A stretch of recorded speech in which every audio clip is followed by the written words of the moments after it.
যদি বলি সেই টুঙ্গিপাড়ায় কে আছে? শেখ হাসিনাকে দেখেছিল?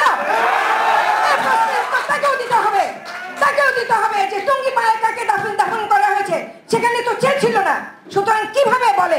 আজকে অনেক প্রমাণ আছে যে শহীদ রাষ্ট্রপতি জিয়াউর রহমানের লাশ সেখানে সম্মানিত করা হয়েছে। হিংসার বশবর্তী হয়ে আজকে আমাদেরকে বলে যে সেই কবরে কে আছে।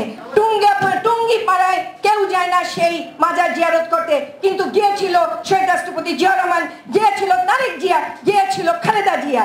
আজকে যদি কমাল কিংবা জামাল বেঁচে থাকতো, আজকে কি শেখ হাসিনা এই দেশের রাষ্ট্রপ্রধান কিংবা আজকে আওয়ামী লীগের মতন একটি দলের সে নেতৃত্বে আসতে পারত?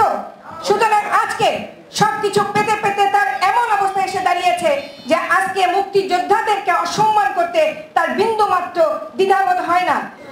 শহীদ রাষ্ট্রপতি জিয়াউর রহমান যে আপনার ঘোষণা দিয়েছিলেন 1991 সালে একটি সাক্ষাৎকারে, ডক্টর ওয়াজেদ মিয়া বলেছিল, 91 সালে সেই দৈনিক সংবাদ পত্রিকায় সেটা প্রকাশিত হয়েছিল, যে আমি এবং হাসিনা মালিবাগে একটি বাসায় নিজে বসে একসঙ্গে শহীদ রাষ্ট্রপতি জিয়াউর রহমানের ঘোষণা শুনে আমরা উজ্জীবিত হয়েছিলাম। এটা কিন্তু অন্য কারো কথা না, এটা কিন্তু 2002 সালেও এসেছে, পত্রিকায় এসেছে যে ওনারা দুজন একসঙ্গে বসে শুনেছিলেন।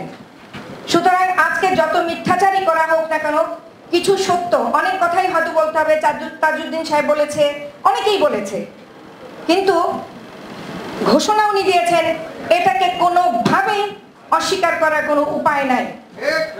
আজকে যে ষড়যন্ত্র তিনি করছেন, অর্থাৎ বর্তমানে শেখ হাসিনা, এটুকু তার বোঝা উচিত।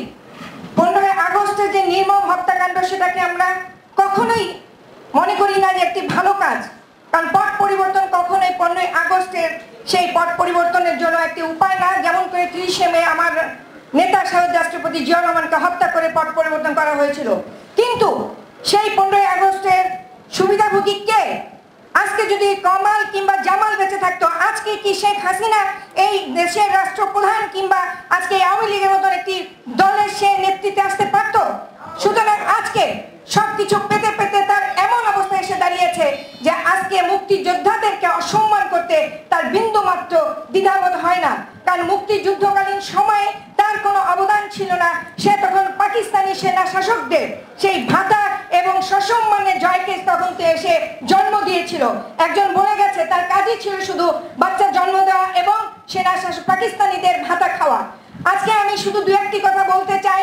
শহীদ রাষ্ট্রপতি জিয়াউর রহমান শুধুমাত্র স্বাধীনতার রণাঙ্গনে যুদ্ধই করেননি কিংবা ঘোষণাই দেননি, পরবর্তীতে দেশের ক্রান্তিকালে এই দেশের জনগণ 7ই নভেম্বরের সৃষ্টি করেছিল, তাকে বের করে নিয়ে এসে রাষ্ট্র ক্ষমতা তার হাতে তুলে দিয়েছিল। শুধু রাষ্ট্র ক্ষমতাকে উনি সুন্দরভাবে 3.5 বছরে পরিচালনায় করেননি, উনি যাকে যে সম্মান দেওয়া দরকার সেই সম্মানগুলি তিনি দিয়েছিলেন। আপনারা জানেন যে মুক্তিযোদ্ধা মোহাম্মদ আলীকে বাংলাদেশে নিয়ে এসে তাকে নাগরিকত্ব দিয়ে শহীদ রাষ্ট্রপতি জিয়াউর রহমান তাকে সম্মানিত করেছিল। শুধু তাই না, আমাদের যে 21শে পদক, স্বাধীনতা পদক, যে মুক্তিযোদ্ধা করে বলে, মুক্তিযোদ্ধাদের জন্য এই সরকার কি করেছে? মুক্তিযোদ্ধা মন্ত্রণালয় করেছে আমার নেত্রী খালেদা জিয়া, এবং স্বাধীনতা পদক 21শে পদক দিয়ে সম্মানিত করেছে শহীদ রাষ্ট্রপতি জিয়াউর রহমান। শুধু তাই নয়, এদেশের সম্পদ, ভবিষ্যৎকে আমাদের ক্ষুদে বিজ্ঞানী কিংবা মেধাকে কাজে লাগানোর জন্য সেই মেধাবী ছাত্রদেরকে তিনি হিজবুল বাহারে নিয়ে গিয়ে দেশের সেই জলরাশি সম্পর্কে বলেছে, এই বিশাল জলরাশির নিচে যা আছে সেটা তোমাদেরকে তৈরি করতে হবে। হিংসার রাজনীতিতে উনি বিশ্বাসী ছিলেন না। আজকে আমরা দেখতে পাই সকল অবদানকে, কারণ যেখানেই তারা হাত দেয় সেখানেই জিয়া, যেখানেই তারা হাত দেয় সেখানেই খালেদা জিয়া। সুতরাং তাদের কিন্তু কোনো কিছু করার নাই। আজকে আইসিটির কথা বলে, এটির উদ্বোধক কে? এটি করেছিলেন তিনি। আজকে কিন্তু এই যে আমাদের স্টেডিয়ামে আমার সর্বপ্রথম রাষ্ট্রপতি জিয়াউর রহমানই সেখানে ফ্লাড লাইট থেকে শুরু করে আসন সংখ্যা বৃদ্ধি এবং দেশীয় যুব আপনার ফুটবল টুর্নামেন্ট উনি উদ্বোধন করেছিলেন। এবং আজকে যুব মন্ত্রণালয় বলেন, মহিলা বিষয়ক মন্ত্রণালয় বলেন, সকল কিছু, এমনকি সংস্কৃতি বিকাশের জন্য সংস্কৃতি বিষয়ক মন্ত্রণালয় কিন্তু তারই উদ্ভাবন তিনি তৈরি করেছিলেন। সুতরাং শিশু থেকে শুরু করে বৃদ্ধ পর্যন্ত সকলের জন্য যে অবদান মাত্র এই 3.5 বছরে এই ক্ষণজন্মা বাংলাদেশকে যা দিয়ে গিয়েছে, তার কানাকড়ি পর্যন্ত বর্তমান সরকার কিংবা আওয়ামী লীগ দিতে পারে হয়নি। আজকে তাই হিংসার বশবর্তী হয়ে আজকে আমাদেরকে বলে যে সেই কবরে কে আছে। আমি যদি বলি সেই টুঙ্গিপাড়ায় কে আছে, শেখ হাসিনাকে দেখেছিল? তাকেও দিতে হবে, তাকেও দিতে হবে যে টুঙ্গিপাড়ায় কাকে দাফন করা হয়েছে, সেখানে তো চেল ছিল না।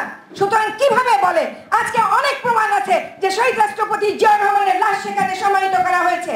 আজকে শুধুমাত্র সেই ব্রিজ তুলে নিয়ে যে যখন জনপ্রিয়তাকে তুঙ্গ থেকে আরো তুঙ্গে সেখানে আমরা অবস্থান করছি, তাই আজকে ওখানে লাশ নাই বলে আজকে সেই মুক্তিযোদ্ধাদের গত কয়েকদিন আগে সেখানে জিয়ারত করতে যেতে দেয়নি। আজকে আমাদের ঢাকা মহানগরে তাদেরকে সেখানে জিয়ারত করতে দিতে দেয়নি, কারণ টুঙ্গি পাড়ায় কেউ যায় না সেই মাজার জিয়ারত করতে। কিন্তু গিয়েছিল শহীদ রাষ্ট্রপতি জিয়াউর রহমান, গিয়েছিল তারেক জিয়া, গিয়েছিল খালেদা জিয়া। সুতরাং হিংসার বশবর্তী হয়ে আজকে সকলকে অসম্মান করার যে নীতি সে নিয়েছে, এটাকে রুখে দিতে হবে ইনশাল্লাহ। সময় এসে গেছে, আর কিন্তু ঘরে বসে থাকার সময় নাই আমাদের। সুতরাং আজকে মুক্তিযোদ্ধা দলের এই সমাবেশ থেকে বলতে চাই, আমাদের উপর অতি সত্তর নির্দেশনামার আসা উচিত যে আন্দোলন আন্দোলন আন্দোলন, রাজপথ রাজপথ রাজপথ, এর বিনিময়ে কিচ্ছু না। এই বলে আমি আমার বক্তব্য শেষ করছি। খোদা হাফেজ। বাংলাদেশ জিন্দাবাদ, বাংলাদেশ জাতীয়তাবাদী মুক্তিযোদ্ধা দল জিন্দাবাদ। মুক্তিযোদ্ধা না, এর আগে একটা অনুষ্ঠানে আমাদের শ্রদ্ধেয় নেতা আলাল ভাই একটা কথা বলেছিলেন যে আওয়ামী লীগের কাছে এমন একটা মেশিন আছে, যদি আওয়ামী লীগ করে রাজাকার হইলেও এই দিক দিয়ে দিবে, ওই দিক দিয়ে মুক্তিযোদ্ধা হয়ে বের হবে। আর যদি অন্য দলের মুক্তিযোদ্ধা হয় তাহলে এই দিক দিয়ে দিবে, ওই দিক দিয়ে গিয়ে রাজাকার হবে। এই হলো আওয়ামী লীগের চরিত্র। আজকে আওয়ামী লীগ বলে যে মুক্তিযোদ্ধা, বিএনপিতে মুক্তিযোদ্ধা নাই। আর মুক্তিযোদ্ধা তো সৃষ্টি করছে বিএনপি। জিয়াউর রহমান মুক্তিযুদ্ধের ঘোষণার মাধ্যমে এই দেশকে স্বাধীন করেছে। যারা বলে জিয়াউর রহমান মুক্তিযোদ্ধা না, তারা কোনোদিন মুক্তিযোদ্ধা না, তারা শরণার্থী।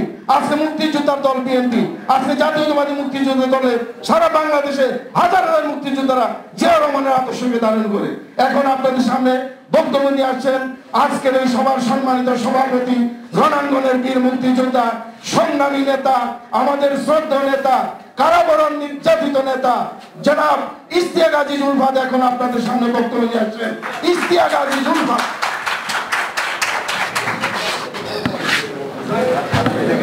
বিসমিল্লাহির রহমানির রহিম।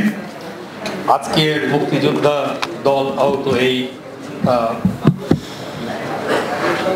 অনুষ্ঠানের সম্মানিত প্রধান অতিথি, যার পরিচয় করে দেওয়া দরকার হয় না বাংলাদেশের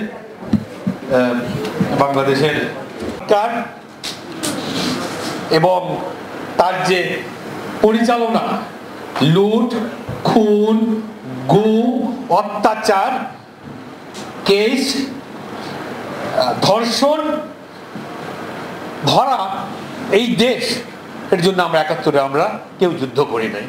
আমরা চেয়েছিলাম একটা সুন্দর একটা গণতান্ত্রিক দেশ হবে। হ্যাঁ, আমরা তো যুদ্ধ করছিলাম, তখন জানতামও না, বুঝতামও না যে কোনোদিনও আমরা ঢাকার রাস্তায় আমরা শান্তিপূর্ণভাবে চলাফেরা করতে পারবো কিনা। আমার মনে আছে তখন আমরা ভাবতাম যে আমার ঘরে, আমার খাটে, আমার বালিশে কি আমি মাথা রেখে কোনোদিন ঘুমাতে পারবো কিনা। খুব বলতে দুঃখ হয় যে আমাদের সেই যুদ্ধের সেই বীরত্ব, আমাদের যুদ্ধের সেই সময়কার সবকিছু শেষ হয়ে গেল ৯ মাসের মাথায়। এটা কিন্তু একটা ষড়যন্ত্র।